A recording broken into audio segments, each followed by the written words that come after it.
Tere, mina olen Priit ja mina olen meie pere 3. laps.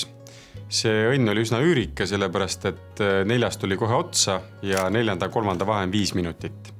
Suures peres üles kasvada on, ma arvan, üsna tore.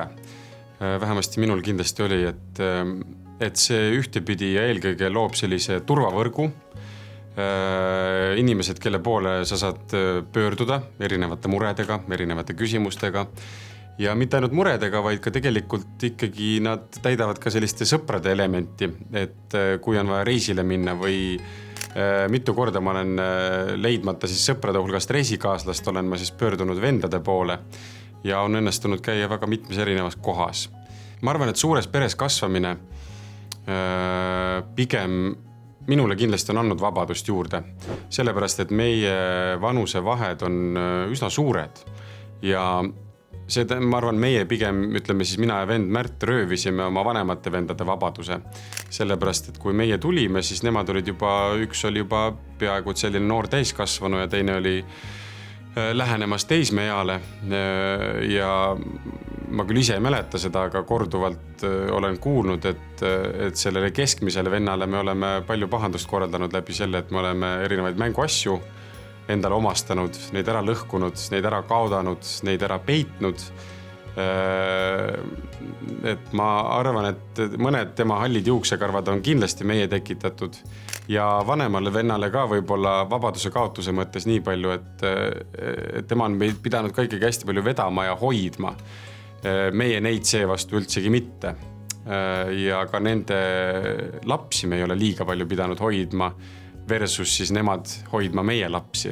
Sellepärast, et meil on selline pooleldi öötöö ja siis tihtilugu ikkagi läheb tarvis abikäsi ja siis me ikkagi ka pöördume vendade perede poole. Vanemad vennad on kindlasti olnud eeskujuks väga mitmes mõttes. Nad on üsna, ka nende omavaheline vanusevahe on võrdlemisi suur, aga me oleme nendelt nii-öelda erinevatel eluetappidel õppinud erinevaid asju ja selles mõttes nad on käitunud tõesti nii-öelda eeskujulikult, hoidnud sellist head joont inimestena ja ma arvan, see kindlasti on mõjutanud nii-öelda meie selliseid valikuid või siis ka sellist temperamenti tähenduses, et kuidas ennast mingisugustes olukordades ülal pidada või et mida oleks õige teha, mida ei oleks õige teha. Et ma usun, et nii-öelda teadlikult või alateadlikult nad on meid mõjutanud kindlasti rohkem, kui me võib-olla ise endale aru anname. Minu kõige vanem vend Rinel on mulle õpetanud, ma arvan, lipsusõlme.